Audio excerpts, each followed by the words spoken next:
All right, guys, we're going to continue on today. When you're ready.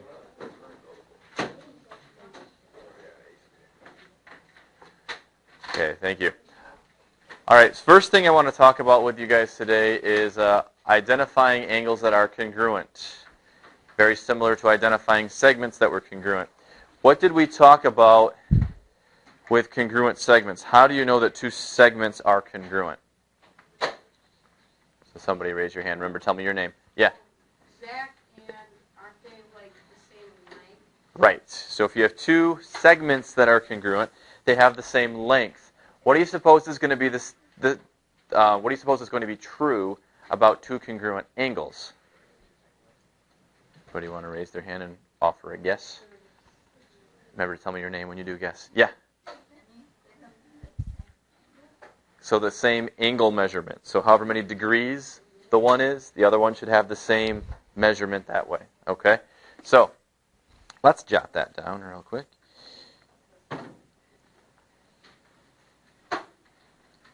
So congruent angles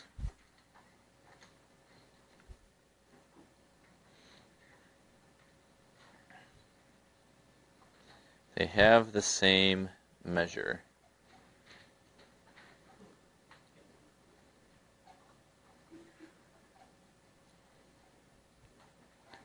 In degrees. Okay? So we're not really talking length anymore, right? Because angles don't have length. Segments have length. And so we said length equals length. They're congruent. With angles, it's degrees equals degrees. Okay? How wide or how big does the angle open up? That has to be the same. Okay?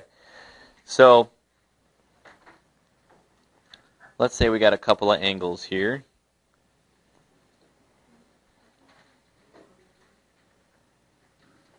We'll call this one GHI. And let's say it's 32 degrees. And we got another angle over here.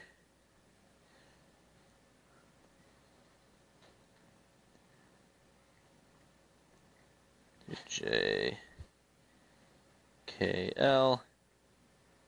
Also 32 degrees. So, those two angles are congruent because they have the same measurement. They're both 32 degrees. So,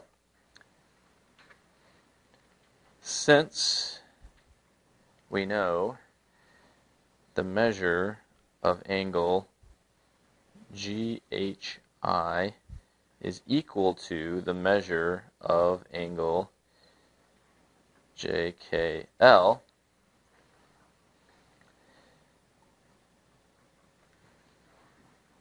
then we can say angle GHI is congruent to angle JKL. So kind of like with the segments, right? The measurements are equal, but the angles themselves are congruent. Okay? Don't want to get those two things confused. So if you're going to use a measurement, they're equal. Okay, that's like the 32 degrees is equal to the 32 degrees. They're numbers. You can make them equal to each other. But the angle is congruent to the angle. The object is congruent to the object. Works the same way as like we did with the segments. Okay? So that's what congruent angles are. So then if I make a little picture again, can we identify some congruent angles that are in the picture? And these, sometimes it'll be obvious, sometimes it won't be. I'm going to use a straight edge, sorry. Do the best you can to make it look like mine.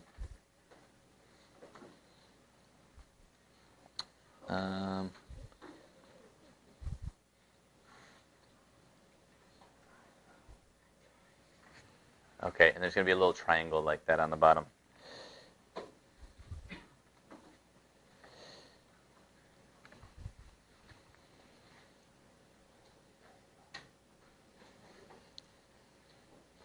So that's going to be...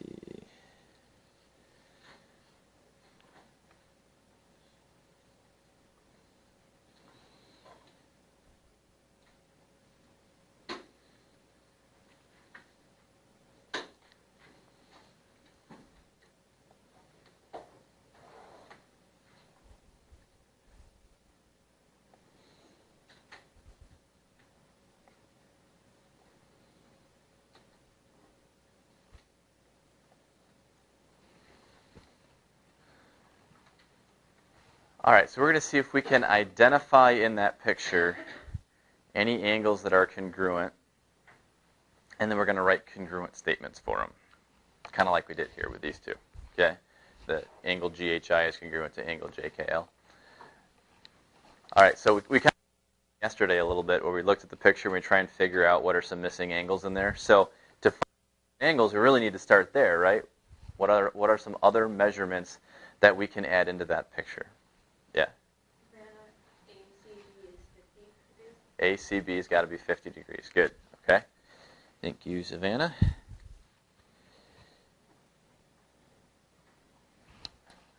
Okay. Anybody else? Some other ones we can put on there? ACF, no. Sorry. ACF is equal to BCD, Right. Thank you, Nolan. All right. Other ones, yes. And name? Abby. Thank you. This is 50 degrees. Good. All right. And there's still one angle missing. Can someone else give us that one? Yep. The DE, no, FDE is 100. Good. And what's your name? Zach. Right. Okay. All right. Good. So we got all the angles in there. Does anybody see any congruent angles in the pictures? In the picture, then.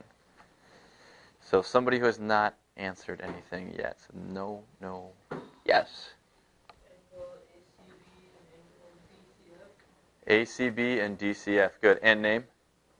Devin. Thank you. All right. Good. Yep, we got one pair right there. So let's go over to the side here. We can mark that one down. So angle ACB is congruent to angle DCF because those are both 50 degrees. Okay? Now, that's 50 as well. I got a 50 here. I got a 50 there. But where's the other one? Yep. CFD, right. Okay. So you can actually make this one big congruent statement with all three if you've got more than just two. So angle ACB congruent to angle DCF and angle CFD. So just put another congruent in there. So all three of those are congruent angles then. Good. Okay. So let's go back to the picture here. Any other congruent angles? Somebody who has not answered something yet. Yeah. Mark, 130s. Yeah. Thank you, Mark. 130s. So that angle and that angle. All right. So can we make a congruent statement for those two then? So what angle is congruent to what angle from that? All right, so somebody else, yeah.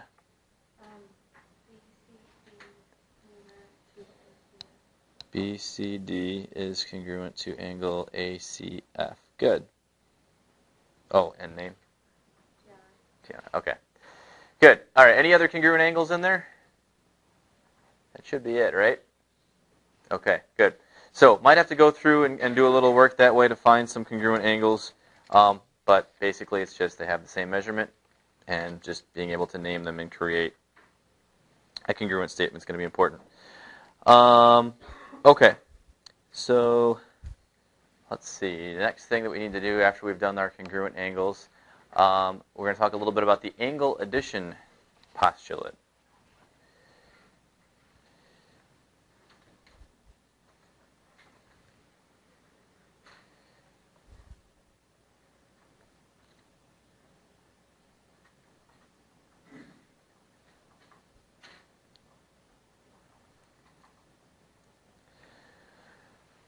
All right, it's very similar to the segment addition postulate. And remember, the segment addition postulate just said if you have two smaller segments that are sitting right next to each other and form a larger segment, the measure of the little two are going to add up to the big one that they make.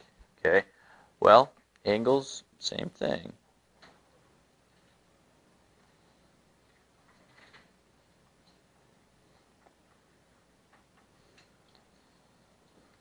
So if I've got some adjacent angles here, two angles that are right next to each other, and we've got to put some points on here. So G, H,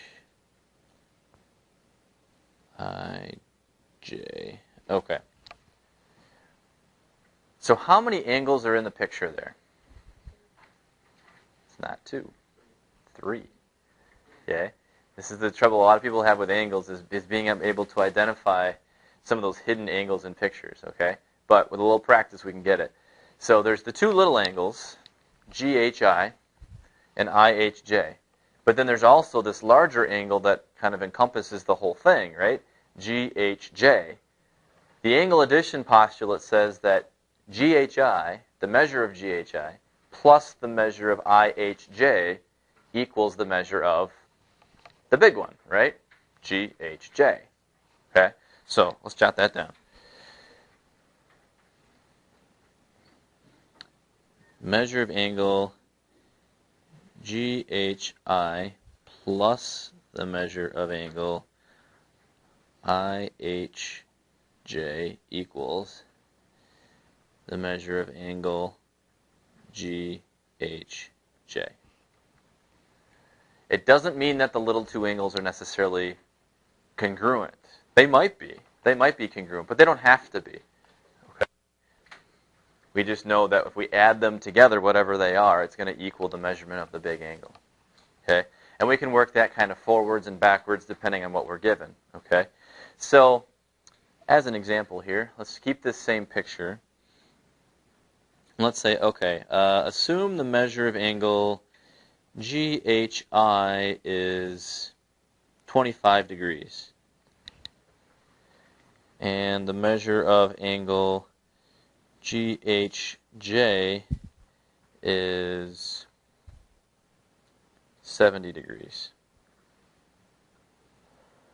So can we use that information then to figure out what is the measure of IHJ?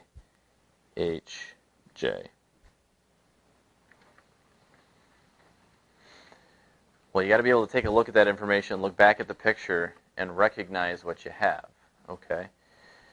And you can label the picture. Sometimes it gets a little tricky because things kind of get crammed in there a little bit. But GHI, 25 degrees. Put that in there. And then the second one, don't get confused. It's not always necessarily the other little one. GHJ is the big one, right? So the measure of the entire is the 70. So the way that I do that to kind of help, I put a little arrow like this. That's 70 degrees. Okay? So then it makes it a little clearer what I have to do, right? How am I going to find my answer? I want to know the measure of IHJ, which is this little one down here. What's going to be the process then? Yeah. 70 minus 25. Yeah, we got to subtract to get this one, right? 70 minus 25. All right, so we'll jump down here. So 70 minus 25 is going to get us 45. Yeah. So the measure of that other angle is 45 degrees. Okay. So sometimes you're going to just add the two numbers if they give you the two little ones, but if they give you the big one and one of the little ones, then you're going to have to subtract. Okay. So just got to be careful of that. All right, of what you're given and how to use that.